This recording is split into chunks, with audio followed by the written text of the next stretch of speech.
Alright, what's going on, guys? It is time for my Modern Warfare 3 review. The game has been out for like 10 days now, and I've been playing like 8 to 12 hours a day, so I've got about 100 hours on the game so far, and I think that's enough to do my review. I'm just going to start with some general thoughts on the game, and then we can kind of get into the more specific type of stuff. So personally, I really enjoy the way the gameplay feels, like the gunfights and everything. Minimap is back, Dead Silence is back, Slide Cancel is back. I could go either way on the 150 health. I know some people like it, some people don't. Honestly, if I could have my own choice, I think the best option is like probably somewhere in the middle, because last year I feel the time to kill was way too fast. And this year, in certain situations, I feel it can be a little bit too long. But overall, I think I'm fine with it. You know, obviously there is times in this game where, you know, you feel like you shot someone with like 6-7 bullets and they shot you with like 2 or 3 and you got like melted. It's like kind of weird. I think that's just online COD or online gaming in general. You know what I mean? Shit happens sometimes. But overall, I think the gameplay aspect is smooth. I enjoy actually like getting into fights in this game. I do also want to point out the visibility is much improved. So anyone that played day one of the beta compared to now, it's like a night and day difference. Like it's actually way improved. I don't really have any complaints about the visibility now. Let's talk movement, because I think this is one of the biggest controversial topics, I guess. So when the game dropped, they had actually kind of reverted the beta movement. That's one of their favorite moves. I warned everyone about that. I said, hey, just because they changed stuff in this beta, like don't expect it to be in the real game. And then of course, look what happens. So when the game released, you actually couldn't attack sprint after you slide cancel. It like added a delay. It was like kind of weird. It felt a little bit clunky. It wasn't terrible. Like I'm not like a movement freak. I'm not,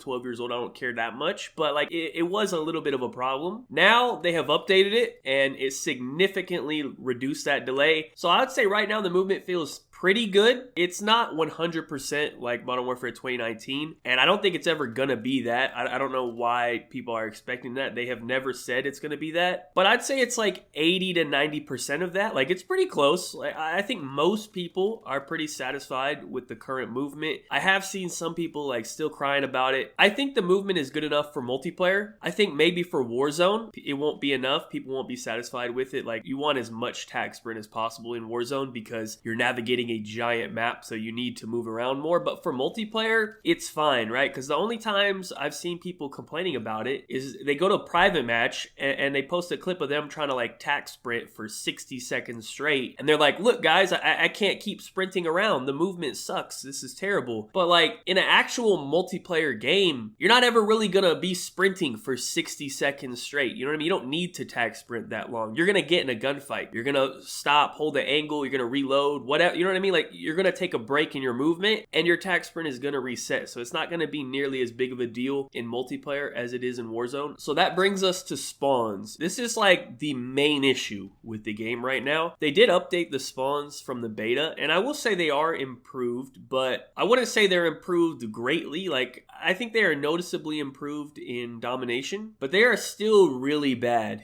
in hardpoint. And it's hard to say what the spawn system even is. Like it's not squad spawns like it was in Modern Warfare 2019 or early Vanguard before they changed it. And I wouldn't say it's more of like the logical spawns that you can like block and control, like Cold War or like pretty much all Treyarch spawns. I'm not even sure it's predictable spawns. Like it's still early. Once everyone gets more reps, maybe it will be more predictable. But even if you look at last year, I don't think last year's spawns made the most sense. Like there were a lot of bad spawns, like objectively like bad spawns, but at least like you kind of knew that they were going to spawn there and like kind of why they were spawning there based on, your positioning, teammates positioning or whatever. Even though you may have not agreed with the spawn, you still knew it was going to happen. But this year, it honestly seems like you have free-for-all spawns in every game mode, regardless of the objective. And anyone who has played free-for-all in COD, you know how that spawn system works, right? When you kill someone in free-for-all, most likely they're going to spawn back up very close to you and they're going to come right back for a revenge kill. And that's how I feel this entire game is coded. I feel like the strongest spawn influence in this game is a revenge kill. It has nothing to do with the objective at all. You know what I mean? Like when you kill someone in a domination game, they're more likely to spawn closer to you than they are to spawn closer to their own home flag. I think the easiest way for me to kind of explain it, I'm going to show you a clip. This is from a pro scrim. So let me just load this up real quick. Okay, so this is some Invasion hardware hardpoint. This is a 4v4 like pro scrim. So I just want to walk you through this for like a second and you can kind of see what's going on. I'm just going to let it play. So you want to watch number 8. So as you can see here, number 8 is dead. And actually, let's do a little trivia real quick. Let's test everyone's COD knowledge real quick. Let me full screen it, I guess. So I want everyone right now to just predict where number 8 is going to spawn. Where number 8 should spawn. Just take a guess on what, like if I had to take a guess, I already know where he's going to spawn. I would imagine if we draw a line in the middle of this map, he's going to spawn somewhere on the left side of the map towards his teammates because obviously red team has full control of the hill. It just popped. They're all 3 alive. There's nobody on blue team even close to them. There has to be some sort of spawn point over here on the left side of the map for him to spawn at, right? It should be open. So let's just watch and see where he spawns. That shit made me laugh when I just seen how terrible that is. So he literally spawned standing next to a guy from blue team. Literally like, I don't know, 5 feet behind him, looking at him. Like he literally spawned in this guy's asshole and he's about to fuck him. Literally. That's it. Look, dead. He kills him. I guess it cut it off, but he killed him right there, right? So that's just unacceptable. What this tells me, here's the problem with this spawn, right? This number 4 should be blocking that.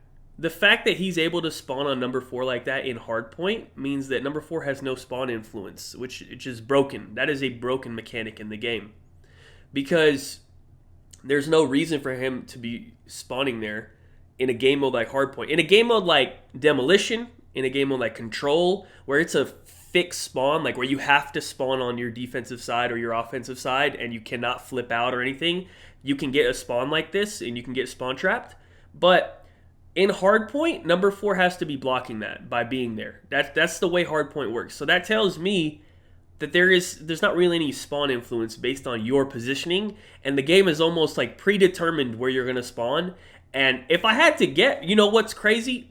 I don't know if we can see in this clip.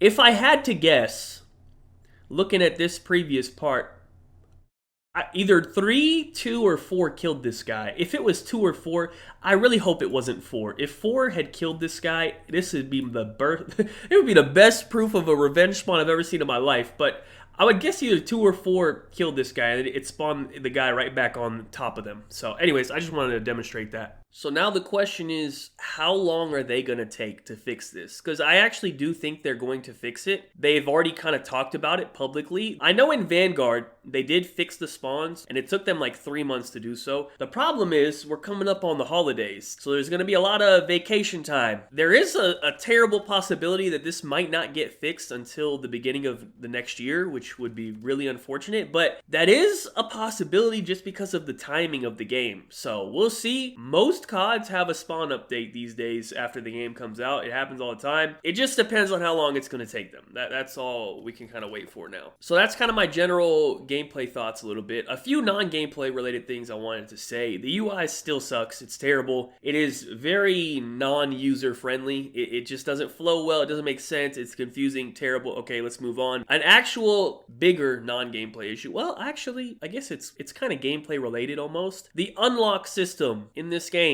is awful. I made a separate video about it already, so I'm not going to go into a big rant on it in this video. The system is really stupid and unnecessary, and in my opinion, it was only implemented to try to keep the player retention up. They did update it now to where you get the tokens for wins right away. You don't have to do the 3 daily challenges first to get them. So it makes it a little bit faster because honestly, sometimes your daily challenges can get glitched. So you'll be stuck on like 2 out of 3 and you literally can't do the 3rd one. So that whole day of playing, you'll never be able to get any win tokens. So you're kind of just screwed. So they have fixed that aspect of it. Thankfully, like half the stuff that's locked is like useless shit that you don't care about. It's like trash killstreaks and trash equipment that I'm honestly never going to put on my class. So I'd say once you get like, I don't know, 75 wins or so, you're going to pretty much have everything that you really really want. And after that, like, who cares? But regardless, 75 wins is still a decent amount. Like, for the average solo player, that could take a while. So if you want tokens, I'd say the best thing to do is play in like a full party and play like a short game mode like TDM or Control or maybe even S&D or something where you can like get quick wins. Or if you happen to be pretty good at the game and you think you can do well in free-for-all, I would try free-for-all because top 3 counts as a win, so you don't actually have to win. You can get quick wins in free-for-all, but overall, still a terrible system. And the problem is it doesn't really provide much of a benefit, and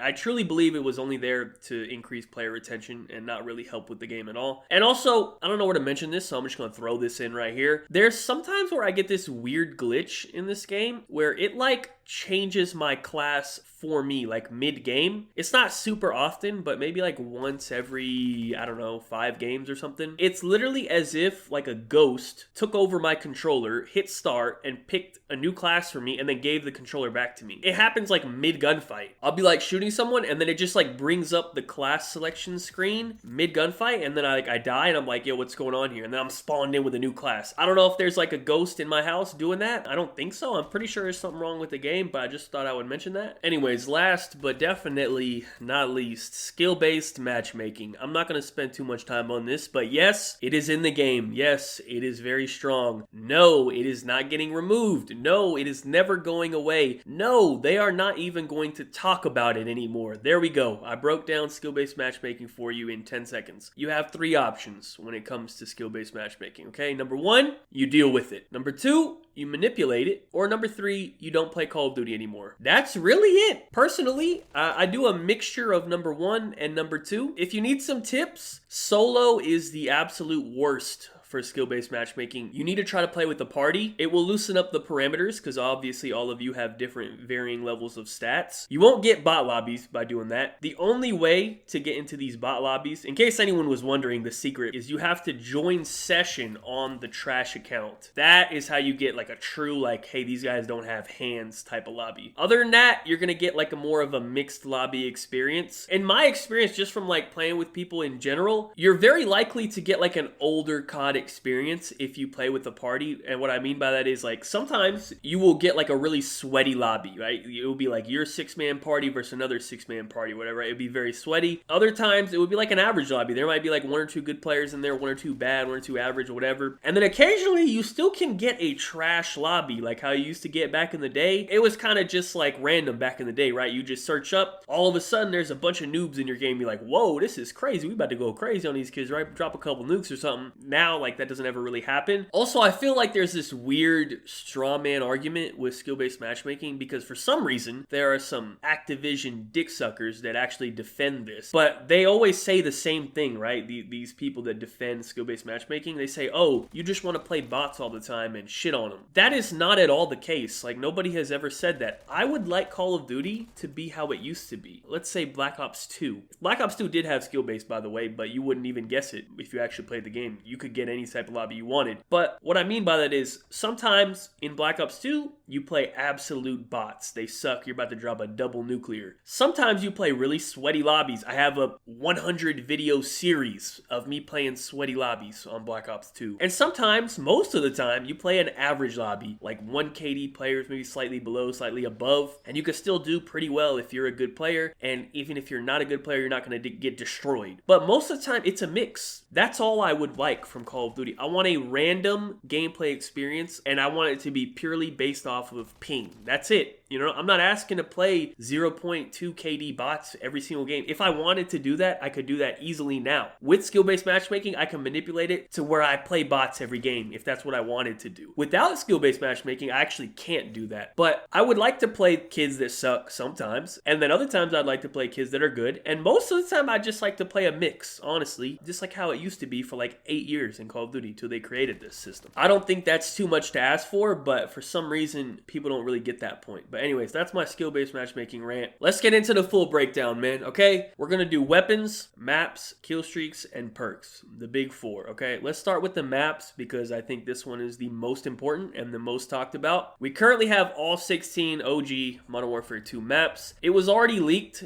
that we're getting, I believe, 3 new original 6v6 maps at the start of Season 1. I'm actually really interested to see what they do with the original maps in this game. Hopefully they're good. I don't know. You know, it's been very hit or miss the last couple years with Call of Duty. So that's why I don't mind having all the OG remakes because we know what they are. You know, I've seen some very weird, and I'd consider it borderline mentally challenged takes about the OG MW2 maps. So I'd like to point out a couple things for everyone real quick. For those of you that have never played the original Modern Warfare 2, these are the same maps visually. They do not play the same in 2023 than they did back in the day. You're comparing a game with tac sprint, slide cancel, and 150 health to a game with no tac sprint, no slide cancel, and stopping power, where almost every gun killed you in 2 bullets. Fundamentally 2 very different gameplay experiences. But even more so than that, the main issue here, the 2023 Modern Warfare 3 spawns are horrible. These are not the original spawns. The only thing in this game that kind of plays like the original is S&D, and I think S&D is very good in this game. So just keep that information in mind when you're trying to compare these maps to the OG maps, because I've seen a lot of very brain dead takes of people like, you know, I don't know, if you're like 14 years old, you're like, yo, you guys were trying to hype these maps up, like these maps suck. Just understand it's a totally different experience. And also, in spite of that, these maps are still way better than some of the original maps they've created. Like, you know what? We're going to find out in like a month when they drop these 3 new maps. Let's see how they compare to the OG MW2 maps, because I wouldn't be too optimistic about that. Based on their history, like they just aren't good at making maps anymore. I wouldn't get too excited for some new maps because they're probably not going to be good, but we'll see. So as far as the actual maps, let me just kind of go through one by one.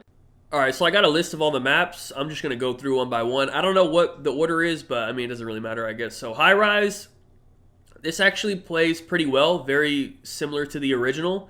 I actually have a lot of fun on this map. I enjoy S&D on it a lot. Hardpoint is decent. Dom is decent. It plays pretty well. I think it's one of the better maps in this game. You know, I don't mind it at all. Subbase, the pros are actually currently using this for Hardpoint. I don't know if they're going to continue because 2 of the hills are like kind of like right next to each other. It makes it a little bit OP. They might change it out, but I actually enjoy Hardpoint on this map. It's fun, at least. The visibility, I think, is a little bit improved from the original as well. This is an enjoyable map for pubs, I think, at least, for Hardpoint especially. I don't know if they're going to keep it competitive or not, but I think they did a good job with Subbase as well. I actually think it might be even a little bit better on this game than it was in the original. Estate, man, it's like the definition of mid for me, at least personally. I think maybe it's a little bit playable in S&D, but it's not for Hardpoint. You can't play Hardpoint on this. And Dom is okay, but even still, like it's a little slow, it's a little boring. Hardpoint is just terrible. The map's just too big for it. It's an okay map. I mean, I'm not really excited to play it, but there are worse maps in this game, of course. Terminal, very good. The pros are using this, I think, for S&D and for Hardpoint. I could be wrong. But it's very good. It's just, I mean, it's the same. We've had Terminal, what, like 5 times? I don't know. It's good. It's same as it's always been. Great map. Probably top 3 map on this game, and, you know, it works very well. Wasteland, man, I don't snipe. I rarely snipe. I don't really, like, I just not my thing. So I just don't like this map at all. If you snipe, like, maybe you like this map, but for anyone else, like, you're probably not going to like it. Hardpoint is terrible on this map. It's just like sprinting. It's a marathon simulator if you try to play Hardpoint. Dom is okay. Maybe S&D is okay. I don't know. But, like, this map just ain't for me, man. You know, I don't snipe, so, you know, what are you going to do? Afghan, pretty solid. It's fun. Killstreaks go crazy. I really enjoy Hardpoint on this map, actually. Dom is decent as well. I have quite a few like high kill games in Hardpoint on this map, just because like the kill streaks go absurd. I don't know about the competitive aspect of it. You know, they're not using it. I don't think they should use it, but it is fun for like pub stomping or whatever. I do enjoy it. I think it's just as good as the original. Oh, I don't think I said that about Wasteland. Wasteland is just as trash as the original, I would say. You know, like no one really liked Wasteland back in the day unless you were sniping. It's kind of the same thing now. Afghan, pretty solid. It was one of the better maps. I think it still is a pretty good map. It's fun, you know, it's whatever. Rust, probably a top 3 map in the game. It's probably the most fun map on the game. You know, as long as you're not in like a terrible, like annoying lobby, this map is. I mean, it's the smallest map on the game. You know what it is. You know, compared to like Nuketown, Shipment, whatever. You know what you're gonna get. You're gonna get a lot of action. Great for your camos. Great to get kills. Like it's just fun. It can be AIDS sometimes, but I think Rust is like just as good as the original. Same, pretty much. Underpass. This one surprised me a little bit. I actually think this is improved from the original because they brightened it up a lot, and the rain isn't as like hindering to your visibility in this as it was in the original. So like the visibility on this map now is like way improved compared to how it used to be. I mean, I don't think the layout of the map is like great, but like this map used to be like, I wouldn't say terrible, but like kind of low tier on the original MW2. And now, like, I actually don't mind playing this map on this game. I know that's crazy to say. I'm surprised I'm saying that myself, but I actually think it's an improved version of it. Invasion, probably just as good as the original. The pros are using this for hardpoint as well. The Palace Hill might be the most unbreakable, strongest hardpoint location we've ever seen in Call of Duty history. I don't know, but it's a decent map. You know, I feel like this was like a decent map back in the day. It's still like a decent map now. It's not like nothing crazy, but you know, it's not bad by any means. If this pops up in the rotation, like I'm certainly down to play it. You know what I mean? I'm not like mad or anything. So you know, I think it's decent. Karachi, the pros are using this as well for hardpoint. I think it's solid. Karachi was probably one of the better maps back in the day, I would say. One of the more liked maps. It's still pretty solid now. I think this version plays just as well as the original. I like hardpoint on it. S&D on it is fire as well. Dom is okay. Honestly, I just don't know that Dom plays that well in this game in general, to be honest. I just would rather play hardpoint if I'm going to play a respawn. But Karachi is solid. You know, I think it's just as good as the original, if not better. I don't know if I'd say better, but just as good, honestly. Quarry, man, Quarry's kind of hit or miss. I don't know. Like it's sometimes it's just a little too big, bro. It's just a little too big. It's not terrible though. I will play it over like Wasteland or something, that's for sure. But I don't think it's great. I don't mind it. It also wasn't like super liked back in the day. Like it wasn't like a top 5 or anything from back in the day. It's probably the same now as it was back in the day. Like, you know, I'll play it from time to time, I guess, but like I'm not like too excited about it. It's whatever. You know, it's cool. Skid Row. This one's interesting because I actually think it's better in this game than it was in the original. Skid Row was like kind of mid in the original, and it's actually like, I would say like maybe top 5 in this game. Like it's one of the better maps in this game. It was the best map in the beta by far. It's pretty solid. It's weird that it ended up being like this way, but for some reason like it plays pretty well on this game compared to how it used to play. Scrapyard. This might be my favorite map to play. Just from like having fun, like from that standpoint, like for pubs, it's great. I know it's not going to be used in competitive because it's a little too small. They might use it in S&D maybe, I don't know, but they said they don't want to use it in hardpoint. I just think it's fun, you know. It's just a good map. I think it plays just as good as the original, and it was a fan favorite back in the day. It's one of the better maps in this game. I just think it's fun. It's a good map. Rundown is decent in this game. You know, I think it was decent back in the day, and it's still decent now. You know, it's probably about the same level. You know, not really any higher or lower. It's kind of like Invasion almost. You know, it's like, yeah, it's cool. Like I don't mind playing it. I'm not like super excited when it pops up or nothing, but you know, I'm definitely down to play it. I play hardpoint on it quite a bit. S&D on it is fun as well. Dom is decent. You know, it's whatever. Favela. Man, this one's kind of disappointing. I truly believe Favela plays worse on this game than it did in the original. And I don't know, you know, what causes that. You know, it's a mixture of everything I said earlier. You know, the spawns, the attack sprint, everything, you know. It just doesn't play as well as the original. I will say Favela is not as good. It's a little disappointing, but, you know, we got other stuff to make up for it. And then Derail. I know this is going to sound crazy. I haven't played Derail. I think I played it maybe once. And that's not even my fault. Like, no one votes for it when it pops up. I mean, for good reason. It's not a good map.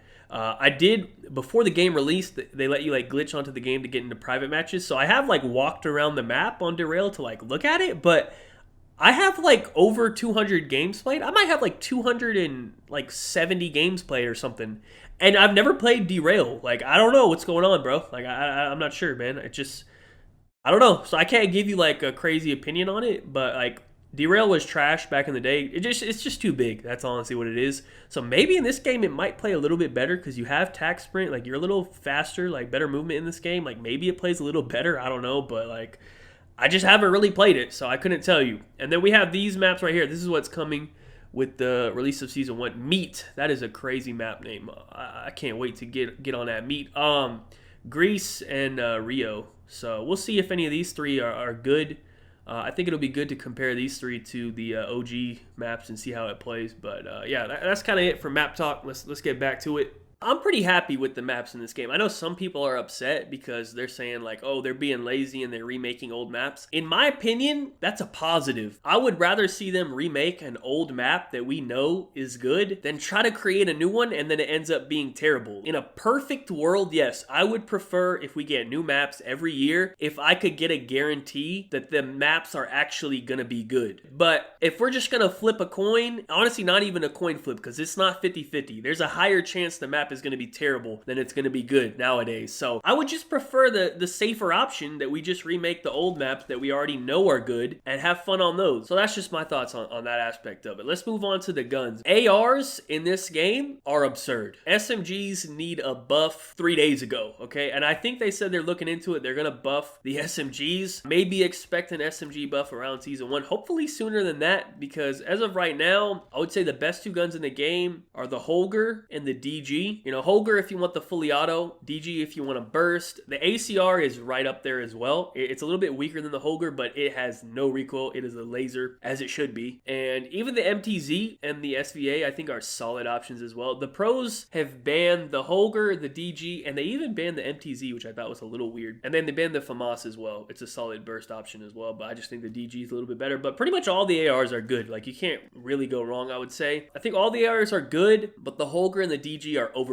That's the difference, right? And they'll probably end up getting nerfed. As far as the SMGs, I think the Rival is the best SMG. That's what the pros are using right now. It's pretty good, but it's not overpowered or anything. You know, it's just very good. But after that, they kind of fall off. You know, the rest of them probably all could use a buff. The Striker is good. It used to be overpowered. Originally, when the beta first dropped, the Striker's range was crazy. It was maybe the best gun in the game. But they nerfed it, and now like it's kind of average. Like it's okay. It's good, I guess. I don't know. The WSP, it's decent, but like no range on it. The subs, I think they just need a buff in general, and they should be getting one. The battle rifles and the LMGs are very strong, but my thing is, with how strong the ARs are, I don't think it's really worth it to use a battle rifle or LMG because, you know, you're losing so much mobility, and the ARs are just as strong. The trade-off is supposed to be that the LMGs and the battle rifles are like way stronger, but they really aren't. You know, the ARs are just as strong, and you don't lose that mobility, so I don't know if there's really too much of a purpose of using those. I can't really speak on the snipers. Like, I've used them a little bit. I'm not really a sniper, so I'm gonna let the people that are qualified to speak on that do so. They seem pretty good, I will say that. You know, they seem good to me, but I don't know. The secondary pistols are all very good. Honestly, now that I'm thinking about it, this game is very similar to the OG MW2 with regards to weapon balance. Back in the day,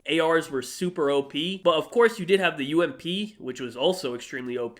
So honestly, if they had never nerfed the Striker, this would almost be exactly like the meta was back in the day. Of course, the secondaries were insane back in the day. I wouldn't put them on that level in this game, but back in the day, like, you had shotgun secondaries and everything. You know, I can't really speak on shotguns in this game. I don't really use shotguns. I'm doing the camo grind, but I haven't got to shotguns yet. I'm kind of taking my time. I'm not in a rush to get it done. I know it's very easy in this game. A lot of people have already got it done within like a couple days. Like, there's not that many guns, so like it's pretty easy. But that's kind of my breakdown of the weapons, you know? Like, it's not really balanced at the moment, but it is fun. The guns are fun to use. Like, I really am enjoying like using the ACR again and stuff. Like, it is very enjoyable. Some other relevant like weapon stuff, they did take out tuning, thank God. Listen, I get it. Tuning, I think it's a cool concept, but like with the way we have everything else, like it's just too overly complicated, man. Okay, like we have fucking 200 attachments on the gun, and imagine if we could tune each one. Like, it would just be way too much. And I'm not being sarcastic. There is like 200 attachments per gun on this game. There's 69 different sights alone. that you could put on the gun,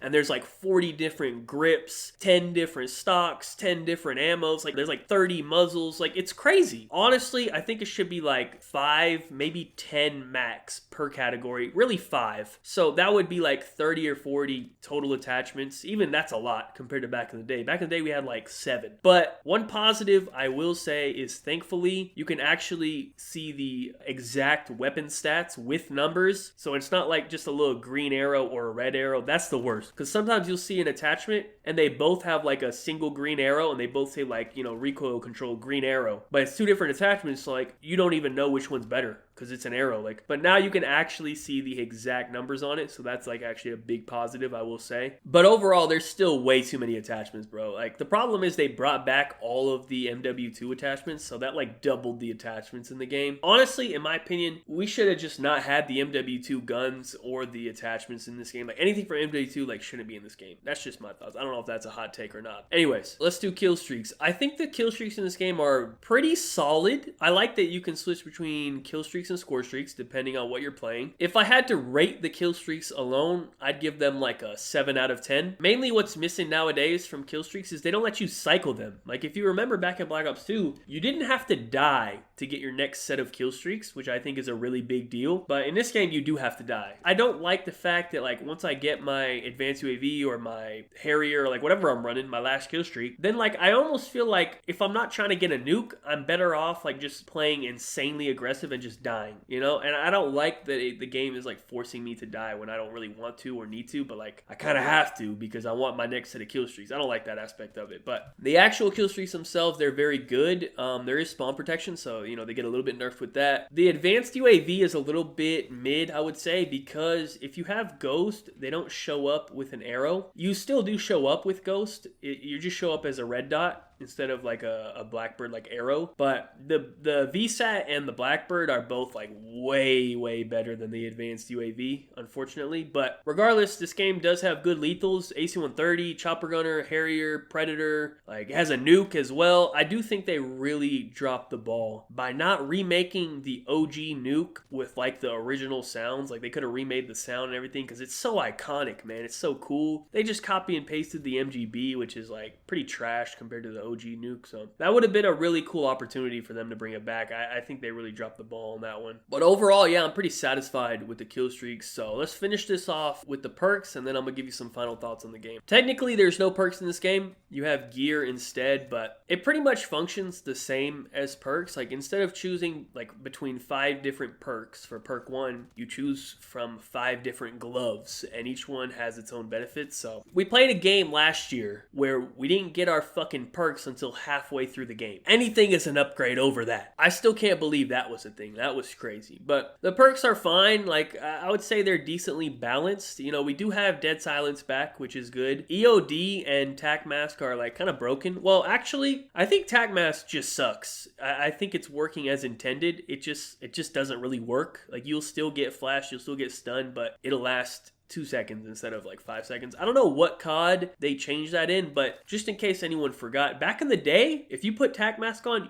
you wouldn't get stunned at all. That's how it should work. Nowadays, like, they still let you get stunned. It's weird. But Flak Jacket is actually broken, and they have addressed it. They haven't fixed it yet, but you can still die to like grenades and stuff even with Flak Jacket on. It's as if you don't have Flak Jacket. It's very weird. I don't know what the glitch is with that, but they did say they're going to fix it. They haven't fixed it yet, but I guess it's on the list or whatever. I don't really have much to say about the perks. Like, you can customize it pretty well to suit what you're trying to do. So, you know, just kind of play with it and you know, see what you want to run. Let's go ahead and wrap this up though, okay? I'm going to give you some final thoughts here. Let me answer the question that I get all the time. You know, people always come into chat or they ask me on Twitter or like wherever, like they say, hey, what do you think of Modern Warfare 3? Should I buy this game? I'm going to keep it real with you right now. Just listen very closely for the next 30 seconds. We all know that COD is an annual release. Every November, there is going to be a new COD coming out. And it's been that way for like the last, I don't know, almost 20 years now. Now, me personally, I like COD. I play COD. That's my main game. It's been my main game since the original MW2. That's when I used to play Halo. I think most people did, like, way back then. Halo used to be bigger than COD. I don't know if people know that. But anyways, I switched to COD. in MW2, and it's been my main game since then. There are rare instances where a new game can completely blow up and take over, like Fortnite, for example. Like, I stopped playing COD and I played Fortnite for a while. That's more of an anomaly. I think pretty much everyone on the planet played Fortnite as their main game for a while. Like, that's just how it was. But in my opinion, this is going to answer your question right now, okay? In my opinion, if you haven't bought COD already, that means COD probably isn't your main game. You know, maybe you play COD or you used to play COD back in the day, but you don't really play anymore, or like, you know, maybe you just don't like it as much. Like, because otherwise you wouldn't be asking me that question. Because it's not a question for me whether or not I'm gonna play the new COD. I'm gonna play it. I'm getting the new COD, I'm playing it. I don't even ask the question like, hey, should I get this? So if you're asking that question, I'm gonna be honest with you, it's probably not worth you getting it. Maybe when it goes on like sale or something. But I will say this, if this game didn't have skill-based matchmaking, I actually would recommend it to everyone. I think it's a very fun experience when you get in a normal lobby. I just want to put that out there, you know, and I do want to give out one other disclaimer about this game. I will say, if you are old enough to remember the OG MW2 and you have like good memories on that game, I think I would maybe recommend getting this game for you. I think it would maybe be worth it to you depending on how much you really played the original MW2, because there certainly is like a fun factor in the nostalgia of playing all these maps again from back in the day. Like, I'm truly enjoying playing these maps again. Like, it means something to me because I played MW2 a lot, so like it's kind of like special to play them again. It's really fun. But if you're younger and you never played them, these maps aren't going to mean anything to you, or maybe you don't remember them, so it would be a little bit different. I do still think they are good maps, but there's no like special connection there, you know what I mean? So overall, I think I'm going to stick with the same rating that I gave it in the beta. Actually, you know what? It is improved from the beta, I guess. So I will bump it up 0.5 from what I gave it in the beta. I will give this game a 6.5 out of 10. I think it's, you know, slightly above average. If they fix the spawns, I think I would be willing to bump it up to a 7 depending on how good of a job they do, and apparently they're gonna fix the spawns. So if they fix the spawns, buff the SMGs, like do a couple things that they've said they're gonna do, I think we could maybe bump it up to a 7. I know I made a video 2-3 months ago or something with the prediction that I think this is gonna be the best COD that we've had in a long time. I think that still holds pretty true, right? I'll break it down like this. This COD is 100% better than last year, and that's just a fact, because just off the fact that we have Dead Silence and we have Red Dots, this COD is automatically better. In my opinion, this COD is better than Vanguard. I also think this COD is better than Modern Warfare 2019. I think the only argument for Modern Warfare 2019, and I'm not talking about Warzone, so take Warzone out of it, I'm talking about multiplayer. I know some people are really like movement freaks and like they have to have that Modern Warfare 2019 movement. So if that's you, I guess you wouldn't consider it so, but in pretty much every other aspect of the game, this game is better. And then I don't think I can consider this game better than Cold War in its current state. If they were to fix the spawns correctly, I think it could be a debate with this game in Cold War, but I don't think I can say it's better than Black Ops 4 either, but it's not that far off, you know what I mean? Like, Black Ops 4 and Cold War are better, but I don't think by that much. I do think this game is better than World War II, and I do think this game is better than Infinite Warfare, and then before that we have Black Ops 3. Black Ops 3 destroys this game. Everything from Black Ops 3 and earlier is obviously way better than this game. That was like the golden era of COD, but that being said, I do think the game is above average, and it has the potential to get better, and they have mentioned fixing these things, so I think it is going to get better. That is my final review of the game. I'm not here to convince you either way. I don't care. Like, I'm gonna play the game regardless. I just gave you some of my positives and some of my negatives. You make the decision for yourself. I do think it's a little funny. Okay, hold on. Let me just go on a little rant real quick, because I read the comments on the beta review, and there are people who think they're like, hey, this guy's a paid Activision shill. He's trying to get us to buy Call of Duty. Like, come on, bro. Like, are you new to the COD community or something? Like, do you know who the fuck you're talking about? Like, do you know who the fuck I am? You think Activision is paying me money? Are you fucking crazy? I don't know if I can even put into words how stupid you look saying that. Like, I'm pretty sure every single community manager for every single studio has me blocked currently. Actually, I don't even know if they have those anymore, but back in the day, it used to be like a big thing. We'd have like a community manager or whatever. They all got me blocked. Treyarch has my gamer tag up on the wall on a wanted poster. This is out of their own like mouth. They told me this on Twitter, right? Because they got so tired of me spawn trapping, they literally know my gamer tag in the office because they're so sick of me. And let's not forget, I had public beef with Michael Condrey. He was trying to roast me on Twitter. I told him he was a hoop earring cuck with no friends, and he was trying to roast me on Twitter. Like, come on, man. You think I'm getting any money from Activision, bro? Come on, can we be serious? Please, do some homework. Understand who the fuck you're talking to, please, for 1 second, before you say some dumb shit like that again. Okay, anyways, thank you all for watching. That was my review. I will see you all in another 12 months for the review of the next Call of Duty. I hope I did a good job. Y'all let me know your thoughts in the comment section down below. As always, thank you guys so much for watching. Be sure to leave a like rating if you enjoyed. Subscribe if you're not already. Follow me on Twitter. Links in the description down below. Check out my last video if you missed it. It was about the Pokimane cookie controversy. It's getting worse from what I can see. She responded horribly. Maybe another vid might have to be made about that. I don't know. I don't really care that much, but like, she just keeps digging her grave further on that. So I don't know. We'll see. But yeah, anyways, once again, thank you guys so much for watching. Have a good day and peace out.